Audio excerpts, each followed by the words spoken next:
Welcome back to the Law and Crime Network, Law and Crime Report. I'm your host, Bob Bianchi. The Laci Peterson's family is disgusted, stunned, and blindsided by a Supreme Court decision to remand the case back to the trial court to make a decision if there should be a new attorney. Let's listen to, throw to a clip of Peterson's attorney who appeared actually here on the Law and Crime Network. Peterson filed this petition for habeas corpus in 2015, and the state court disagreed with 18 of the 19 claims. So this is primarily just a dispute about the juror who failed to disclose that she once feared for the life of her own unborn child because her boyfriend's ex-girlfriend was harassing her. What was your fear during trial? Was your fear that that juror might sympathize too closely with victim Laci Peterson, or was it just a fear that that juror lied during voir dire? Well, look, this is what had happened. The Supreme Court first, as you talked about in the setup piece, just reversed the death penalty. So they have the option now of retrying the penalty phase. But before they got to that or made a decision, they now have issued what's called an OSC, order to show cause, to the trial court as to why the conviction should not be set aside. And you aptly put, they specifically honed in on this one issue, and this issue is a significant issue. We complained in real time 20 years ago that we kept exposing or finding what I called at the time stealth jurors, meaning jurors who were lying and had an agenda to get on here. And frankly, every single one that we identified was lying to get on here to convict him. We caught a couple of them in real time. This juror, we did not, but I was not as concerned about her at least when she was an alternate. When she, after the judge pulled off and eliminated a couple of jurors who had indicated that they were hung, she was placed into the jury, and she is obviously a troubled young woman. And the subsequent investigation showed that when she filled out the forms, she had absolutely lied about the fact that she had had a restraining order and that she had had an encounter with another woman.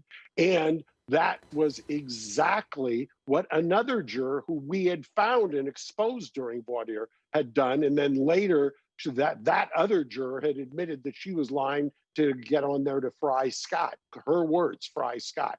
So this is a significant issue. Obviously, I've maintained for close to 17 years that Scott is innocent and that this was a mob verdict.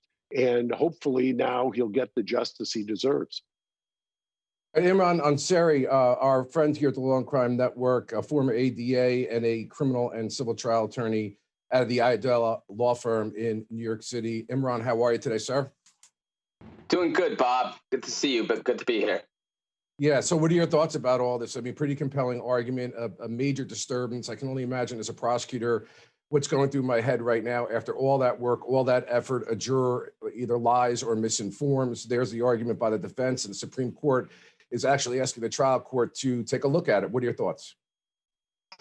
Yeah, no, listen, this trial was a really public trial. It was something that really captured the public attention. And I think everyone, including Laci Peterson's family, believed that it was a done deal. It was put to rest. They thought they saw justice in their minds, and this was a done deal. There was a conviction and then a death penalty sentence. But we now see how errors or perceived errors at the jury selection process could come back to haunt the prosecution years later, after a conviction, after the sentencing phase, if there was something done during jury selection. That's why you have to be really careful from the moment you get into that courtroom about what you say to a jury and what you do in that courtroom, because up on appeal, it may take all these years to really percolate up. We have an issue like we see now where things that happen during jury selection are coming back to haunt the prosecution. Yeah, it's a terrible thing, and that's why you got to always be careful to protect your conviction. We also have GG Gonzalez with us out of Miami, Florida, a lawyer, a digital media journalist with a focus on criminal defense. GG, welcome to the show. Thank you very much for having me, Bob. I appreciate it. Yeah, my pleasure. So, Gigi, what do you think about this? And to Imran's point, I mean, prosecutors have to be very clean in how they try cases. But in this particular instance, this was to no fault of the prosecution. I've had this situation happen to me, never thankfully to a reversal of one of my prosecution convictions, but it's gut-wrenching. Your thoughts? Oh, it's definitely gut-wrenching to the state and especially to the family. I mean, I'm sure both of them thought that this case had been put to rest already. And the fact that it's coming back based on whether or not a juror was impartial based on their answers in a questionnaire, that's tough, right? Because you want to believe that justice was served, especially the family of Laci Peterson. They want to move on from this. And the fact that this may be retried based on the fact that a juror was dishonest about a particular question a very important question on the questionnaire as to whether or not she was a victim of violence or not. It's very disheartening, and I can imagine the family is very frustrated here. Yeah, and what do you guys think about the idea that these high-profile cases breed this scenario with all the media attention that people want to get on there for their 15 minutes of fame? Imran, this is a problem, one of many that I have when, these cases are played out in the court of public opinion. Yeah, Bob, listen, I'm not going to get so into it, but we're having that very same scenario play out on the Harvey Weinstein case right now. We represented Harvey Weinstein in his criminal case, and there's going to be arguments made regarding something what happened during jury selection, and also a particular juror who ended up on that jury. And that is something which, on appeal will be argued in that case. And it's really something that we take into consideration here, how the public's perception of this defendant is, of the case. How much publicity did this case get going into trial, before trial? Because it's really something that we take into factor when picking a jury, because you want to avoid a juror who is an advocate juror, someone who has perhaps a motive to convict or acquit. And you have to avoid that, whether you be on the prosecution or the defense, depending on the case. You're going to want to avoid that advocate juror. You want someone who's going to be fair, impartial, with an open mind, and who's going to follow the law as the judge gives it to them. Yeah, I think we've gone down a slippery slope of allowing far too much information out into the public. And I know the public wants it. I get it. And as journalists, we want it as well. But then we have to worry about the integrity of the convictions and putting families through something like this. Anyway, Scott Peterson, all the way back on Christmas Day in 2002, gave an interview right after his wife went missing. Let's take a listen. Pretty much got all I'm going to do. Let's just go over what we already talked about so I can make some notes.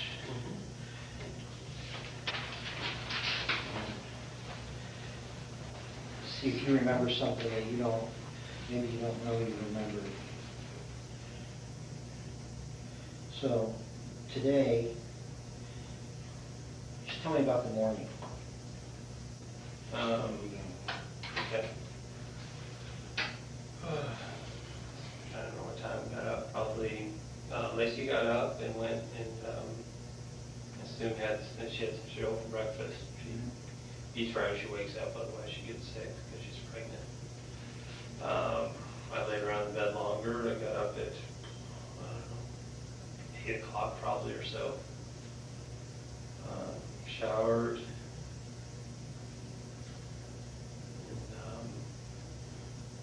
we were watching her favorite show, Martha Stewart. Watched a little bit of that.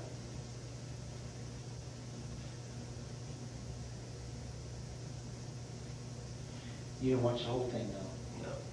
You remember what part you saw? I mean, I don't know what. Some cooking deal. I don't know. Cookies of some sort. They're talking about what to do with meringue. And I can't remember. Your house, you had the converted garage area. Is that your TV room, like? Yeah. Is that where you were then? Okay. Did you eat any breakfast? Yeah, edible cereal. When did you realize you were going to go fishing? Oh, that was a morning decision. It's either go play golf at the club or go fishing. Okay. Seemed too cold to go play golf at the club, so just decided to 9:30 or whatever than that. Mm-hmm.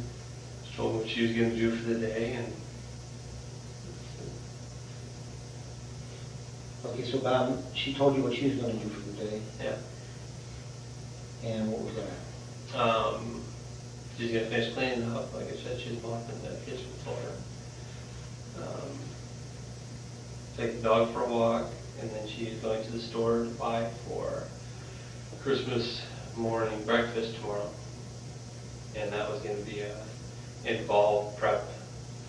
So that was her, just prepping for breakfast, and she's going to make gingerbread cookies for tonight. Well, okay, so all the way back there, 2002. Let's not forget to advise our audience that he was convicted of first-degree murder of Lacey and second-degree murder of their unborn child, much of which was a circumstantial case. There's a lot of people that don't believe Scott Peterson, Imran, is guilty of this offense, and of course, there's many that believe that he is. But there's no real smoking gun. But I can't help but look at that statement that he's giving to the police and think to myself, as a former homicide prosecutor, wow, if I got to try this case all over again, it's never better for the prosecution on the second go around. The defense attorney knows the prosecution's theory of the case. The defense attorney has all sorts of transcripts to cross-examine witnesses whose memories will fade over time. Witnesses get lost. What are your thoughts about what prosecutors are thinking right now, Imran, having been one yourself? Yeah, if you have to retry a case, it's always a different scenario. Your cards have been shown. The other side is prepared. They know what sort of cross-examination you're going to be putting on, or evidence, I should say, putting on the people's case. They know what arguments you're going to be making to the jury, and they know how to counter that. So when they prepare their cross-examination of the state's witnesses, they're going to be all the more prepared for what you're going to throw at them. But there's also a concern here. A lot of time has passed since that original trial. You're going to have evidence that may have gone stale. You may have witnesses who are not available anymore. And those are circumstances and considerations that the prosecution is going to have to take into consideration when looking to try this case again, if they have to. Also, the family's been put through a lot. They lived through it one time, and I'm sure they don't want to do it again. And that's perhaps the biggest consideration the prosecution has is, the concerns of the family. So, and in a scenario like that, often the prosecution, I'm not saying it's going to happen in this case, but often the prosecution will offer a plea deal and see if they can plea it out rather than retry the case. Yeah, Gigi, what are your thoughts about that with your criminal defense background? If you were the criminal defense attorney in the case, and it could be right now, before the judge actually holds this hearing, that you may want to approach the prosecution and say, look, the death penalty got reversed earlier this year. Now we're back at this. We think we have a really, really good argument that this conviction is going to be vacated. It's going to be reversed. We believe we can at least get one juror to hang, if they will, or at least not find them guilty because it was a circumstantial case before. As a criminal defense lawyer, do you make an approach to the prosecution before this proceeding even begins to say, let's end the bleeding? Yes, absolutely. And the defense here is in an exceptional position to be able to do that for all the reasons you said.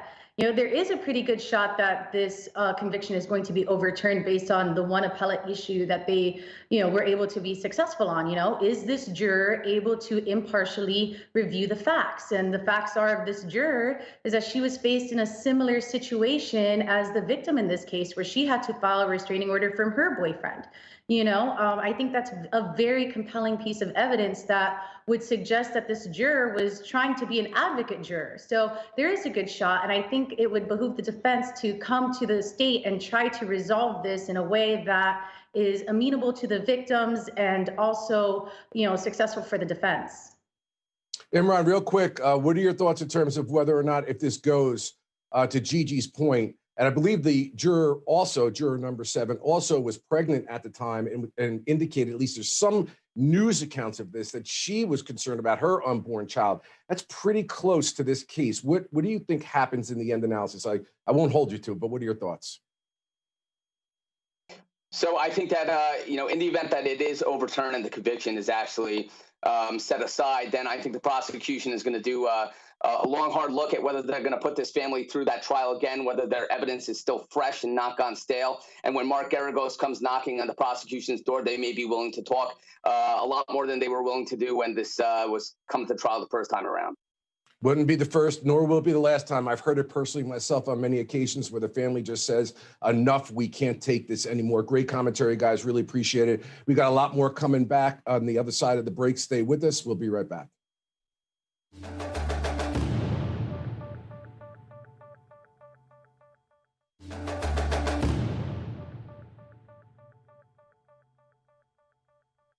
All right, welcome back. I'm your host, Bob Bianchi. So we've been talking about the bombshell developments in the Scott Peterson case. prosecutors have got to be on their heels with respect to this. Let's listen to Donna Provenzano, who is the supervising deputy attorney general. Now, recognizing that this court may disagree with respondent about any one of those, and should that be the case, respondent likewise acknowledges that this court has made abundantly clear since the time that the parties have filed our briefs in this case, that if there is even one erroneous excusal under wit, the remedy is to reverse the death judgment.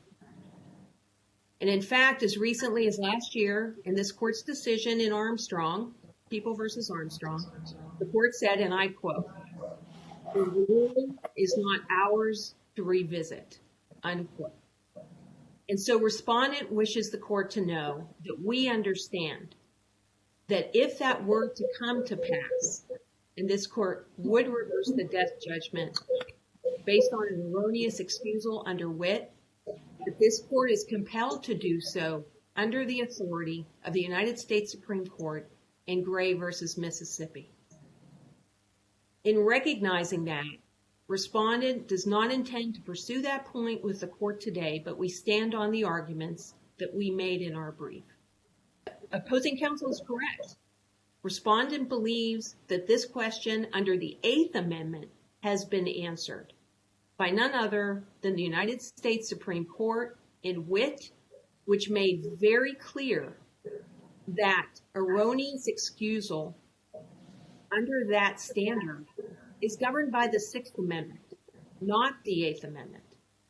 And the very case that's driving this train, if you will, Your Honors, on this first claim, Gray versus Mississippi, there is no mention of reversing the guilt phase verdicts.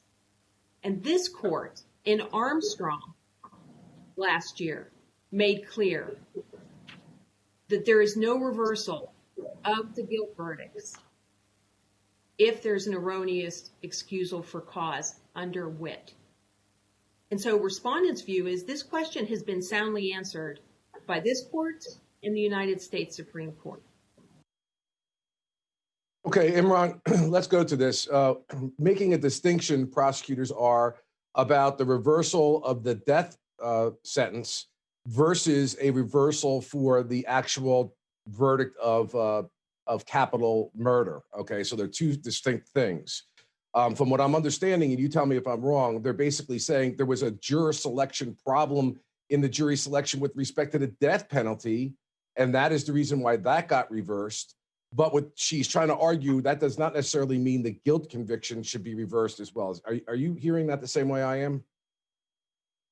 Yeah, and she's citing to the case Witt, which is a United States Supreme Court case. And she's using that case to argue that although the court was able to reach a decision that the death penalty phase can be overturned and that death penalty sentence overturned based on a juror issue, and that would be a presentation to those jurors that if they were against the death penalty, they would be excused. It didn't go further and ask if those jurors could keep an open mind and follow the law as the judge instructs it to them, even if they disagreed with the death penalty. But she's making the argument that there's a distinction.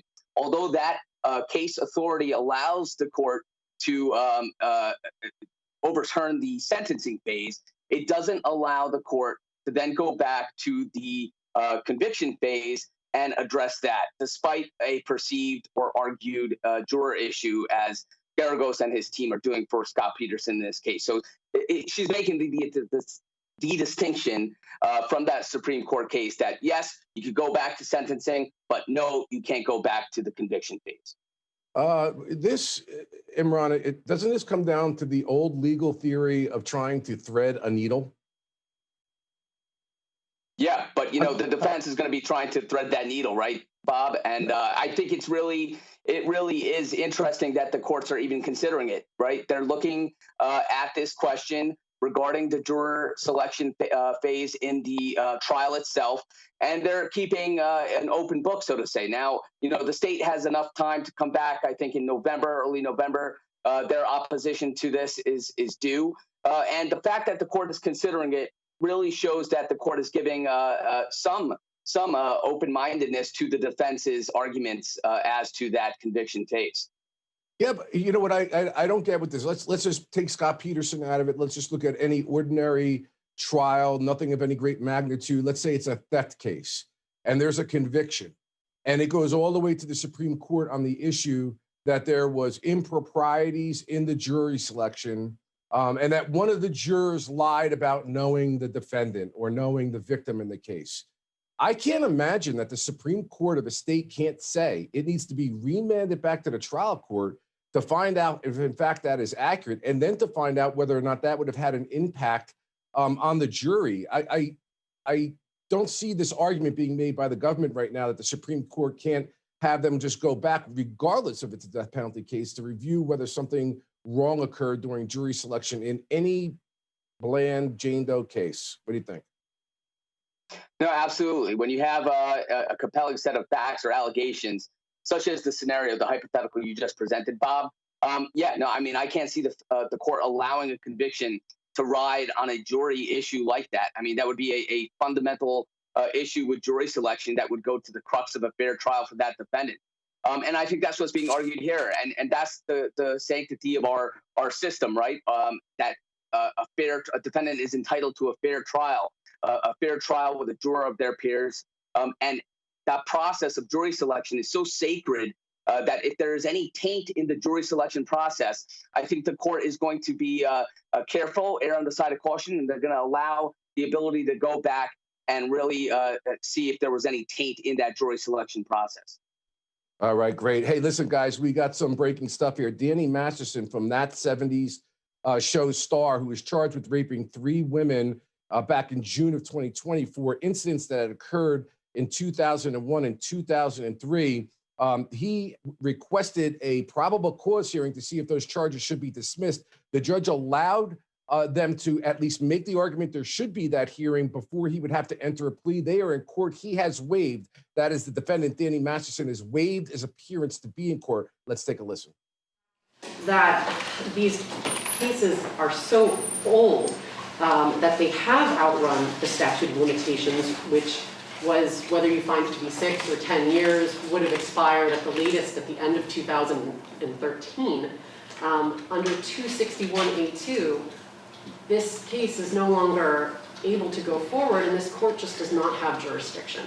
So we would ask for this court to sustain our demur and to dismiss the case. People? Your Honor, first of all, one needs to look at the statutory language under Penal Code Section 799, which dictates whether a felony offense can be commenced at any time, and that is, in part, if an offense is punishable by life imprisonment. Now, the language under 799 refers to an offense punishable by life imprisonment. So now, the argument becomes, under Turner versus under Perez, is there a distinction between whether the offense itself is as a life sentence, punishable by life, or is it whether there are some other circumstances that would dictate that? For instance, in Turner, they were talking about the 3 strikes law. They were very specific. They narrowed it down. It really had to do with the fact that there were prior convictions, that the defendant had prior convictions, which enhanced the substantive term on that particular offense. Perez distinguished Turner by specifically stating, and by the way, the facts under Perez were factually very similar, with the exception of the fact that there was in Perez, there were multiple 288B offenses, versus here we have multiple 261A2 offenses. But otherwise, it was beyond, the offense itself was beyond the statute of limitations, but for the fact that there were multiple victims. So Perez looked at it very carefully, and it made a very, very narrow distinction, saying that, and it was a very important distinction, that the difference between an enhancement under prior convictions versus a separate sentence scheme or a separate sentence under a one-strike law, in particular to the multiple victim enhancement, is distinguishing. And what they looked at is language saying that in the present case or cases, under Penal Code Section 667.61, under the multiple victim enhancement, it talks about multiple victims, conviction of a multiple victim in the present case or cases. So we're not talking about some prior convictions. We're talking literally about the offenses in the present case or cases. So if you've got more than one charge in the present case that falls under the 667.61 sub C section, then the 15 to life then kicks in for that particular offense.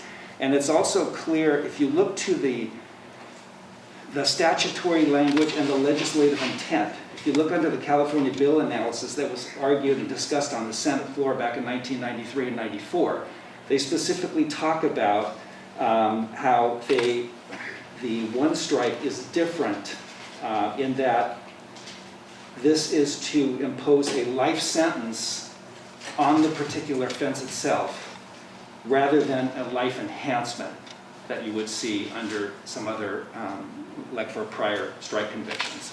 So the California legislature, when they discussed this, they were very clear about wanting to make a separate crime, in essence, punishable by life sentence. It may be complex and not sound very whatever, but it's very important to this case. Danny Masterson, that 70s TV show, lawyers arguing as to whether this case will be going forward or not. We got to take a quick break here at the Law and Crime Network, but we'll be right back.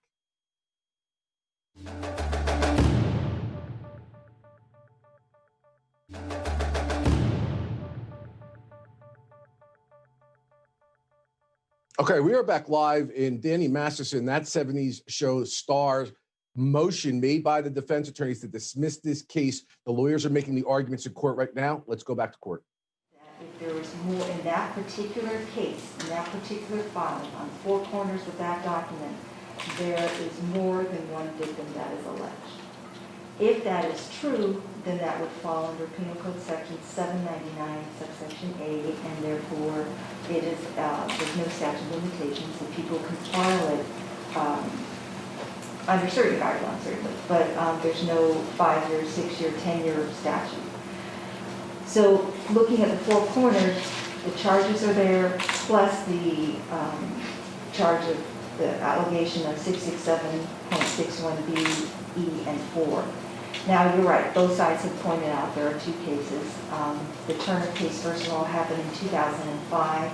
That dealt with a robbery, dealt with the three strikes law, and both of you have accurately kind of set forth what that is. And in that court, they said the statute of limitations excludes the time for enhancements. And you're looking at, it's for the three strikes law, it's for an offense, and not for the offense, but applies to the offender. So here you have a recidivist type of individual that has committed multiple cases that constitute strikes, and our legislature has decided that if you do this, then you're subject to this three strikes law. Now, Perez came out after Turner. Perez happened in 2010. And Perez specifically addressed Turner. It specifically addressed it in the body of the case. And Perez is almost on all fours with this case.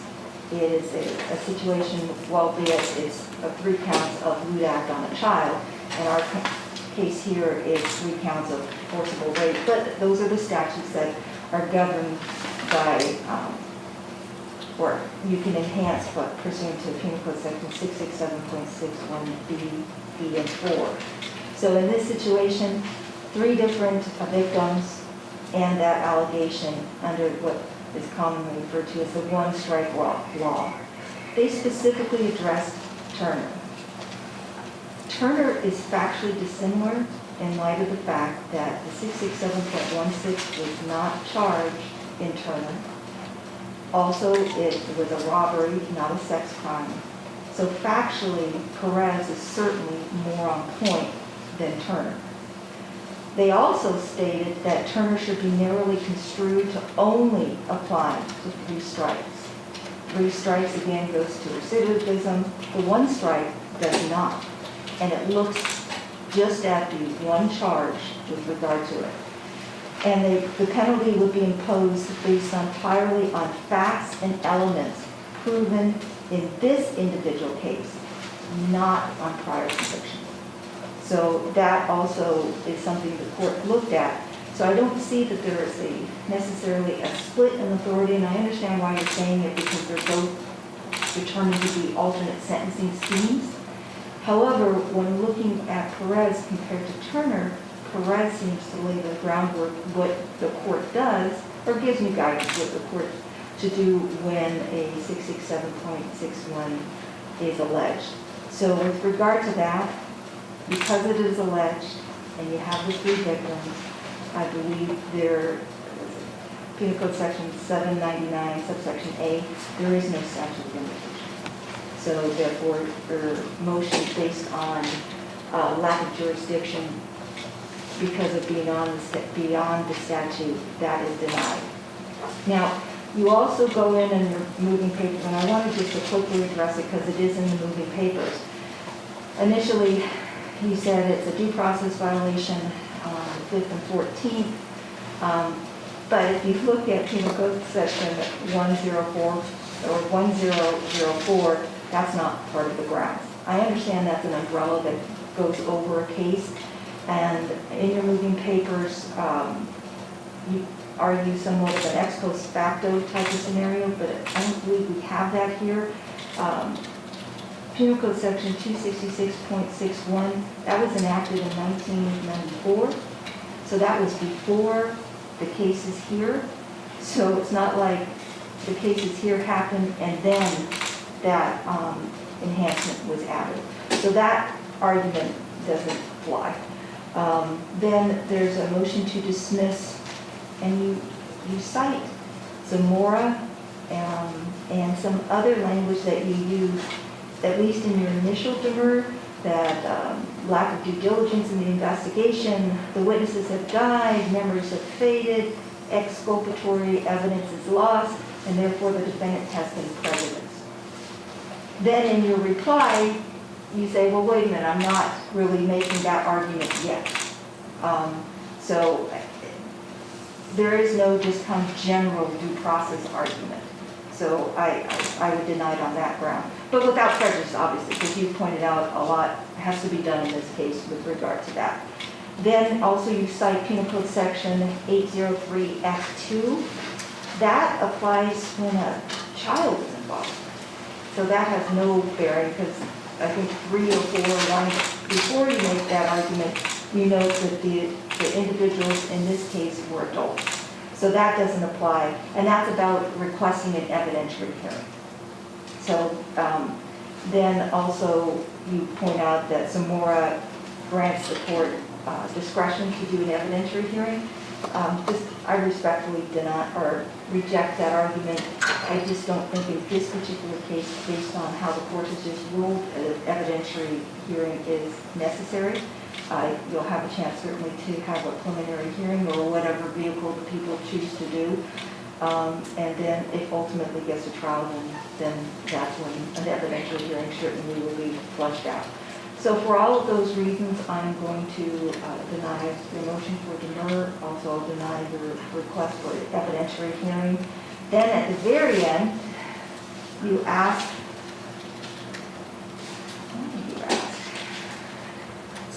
for specific information from the people. I'm going to let you all work that out amongst yourselves. So I don't need to get involved in that. That's not in my wheelhouse. So.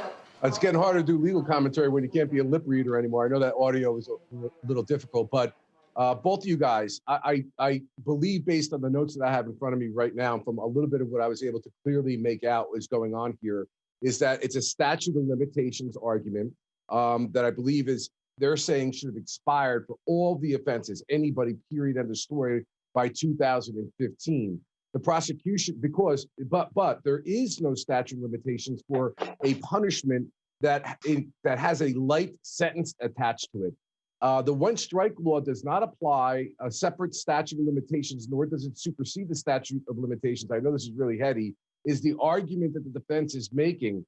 But because of the extended term he could get based on the offenses charged, the government argued and the judge agreed that the statute of limitations it was expanded. It's the best I could figure that out. Imran, how about yourself?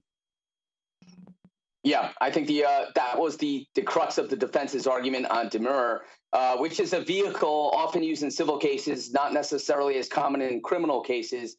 But what it was saying, their argument was, as you stated, Bob, that there was a jurisdictional problem here because the statute of limitations, the SOL, if you will, had expired. But the state countered that, pointing out that one of these charges, at least one of the charges, was a rape charge that is punishable up to life in prison. When that is the case, the statute of limitations is done away with, and that is a charge that could be brought no matter how many years have passed. And I think what we hear here is the judge has sided or agreed with the state. She's not going to be dismissing the charges. She also she dismissed without prejudice one of the arguments that there may be some due process issues with stale evidence or lost evidence and witnesses who have passed away, saying it's not ripe yet for consideration, but she dismissed it without prejudice. That means that if some of those arguments come to ripeness during the trial or after the trial, then the defense has the opportunity to then apply that argument for the judge, and she may consider it. And there was another argument that they wanted an evidentiary hearing based on a certain charge. However, the court was pointing out to the defense that she won't grant the evidentiary hearing, and that section or that statute applies specifically to criminal charges related to misconduct against a child. Here, Mr. Masterson is not alleged to have committed any crimes against a child, so she didn't give the defense that evidentiary hearing that they asked for. Yeah, excellent breakdown. Gigi, every defense motion has been denied up to and including allowing cameras in the courtroom, which the defense tried to have excluded. So pretty much a blow to all the defense's arguments. And I think to get to Imran's, one of his last points there was these evidentiary hearings. We all know as defense lawyers, you want to get evidentiary hearings because it allows you some free cracks at some witnesses and to dig deeper into the testimony. The prosecutors call that a fishing expedition. It can be very helpful for the defense, but the judge is having none of it. What are your thoughts about the judge's ruling, which of course now leads us to the point, because Masterson is not in court because he waived his appearance, where we presume he's going to enter a plea of not guilty? Right, exactly. It's definitely a good presumption to assume that Masterson is going to plead not guilty to this. As far as the evidentiary hearing is concerned, I think it'll remain to be seen. But we're going to have a lot of discovery in this case, hopefully. And from there, I think the defense will be able to better cater their arguments and their strategy moving forward. And you're right, it is a bit of an fishing expedition, but it's important for the defense to know what it is they're getting themselves into. That way they can form a proper defense to prepare for trial. Yeah, no question about it. And some folks may think that, oh, this is crazy. Why are they doing this? They can never prevail. The bottom line from the defense perspective, you've got to make the motions, even though you may lose them, to preserve the record, because you never know, Scott Peterson trial, to be exact, what down the road could lead to an ultimate reversal of any conviction. Guys, we got to take a quick break here in the Law and Crime Network. Don't go anywhere. We got more for you. We'll be right back.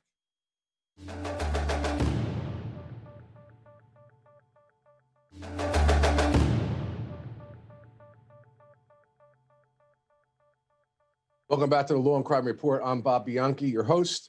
I've been wondering for a very long time, years now, what happens when a man with a lighted torch confronts a Seattle police officer? Let's take a look.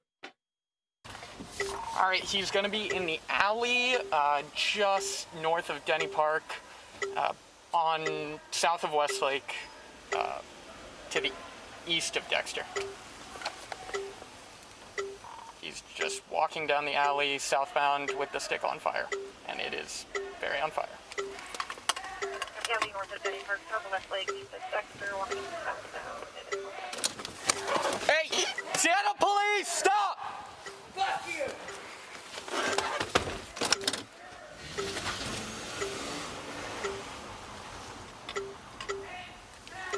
Seattle police, stop, dude!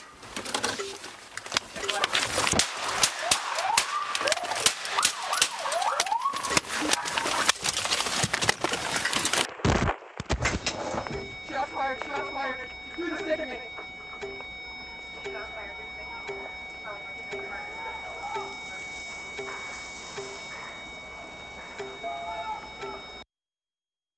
Finally have my answer. So this gentleman tells the police to F you. The cop goes to move his vehicle closer to the individuals, going more into an area of where there's more activity in the community, spins around, goes towards the officer, jams that torch inside the police officer's vehicle, which was substantially burned. As a result, the cop had to escape by going outside the passenger side of the vehicle, but the officer fired a number of rounds, none of which hit the gentleman, thankfully.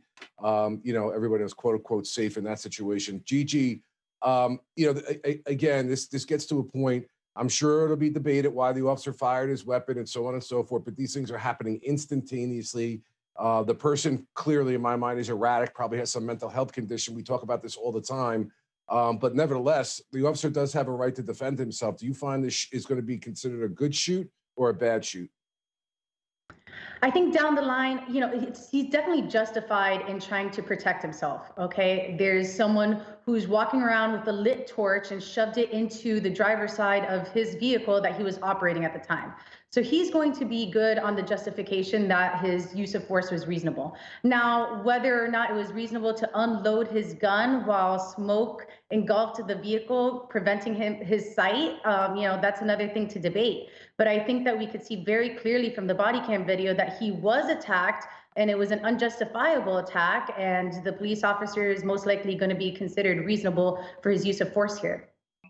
Imran, what do you think about that, or any other general thoughts you may have? Because, there's not too many torch lighting, attacking an officer cases that I've ever seen in my career.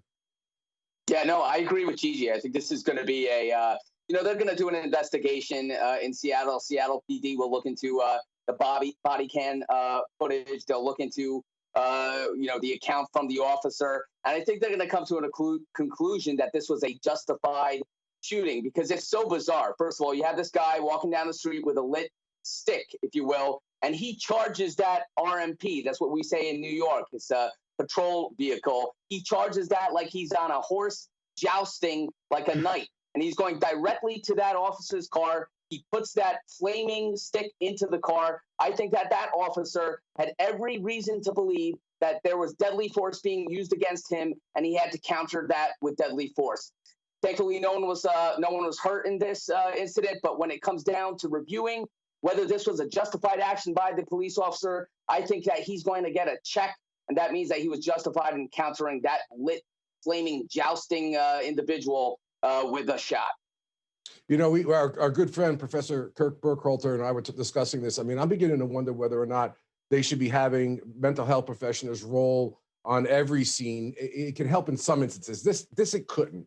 There's no question in my mind about that. It happened too quickly. But what are your guys' thoughts about either getting officers seriously trained in mental health, not this case, but in other cases, or having them rolled? Because I'm finding with less and less services that are out there for these folks, and the fact that their mental health care is better taken care of in a jail, unfortunately, than in a mental health facility, we're seeing more and more of this. Give me your real quick thoughts. Gigi, I'll start with you.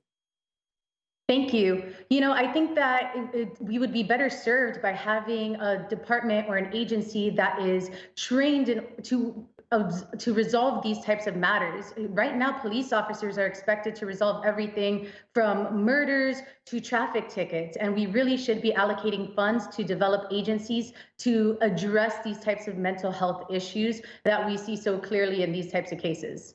Yeah, and Imran, that's, of course, if you could have gotten to that gentleman before he lit his torch on fire, because again, I repeat, in this scenario, the officer doesn't have to say, oh, he's got a mental health issue. The fact of the matter is it happened very quickly. There was no time to intercede and the guy's life was in danger. But what do you think about a general idea of expanding those mental health services to actually ride along the police when they have those situations, that they can intercede?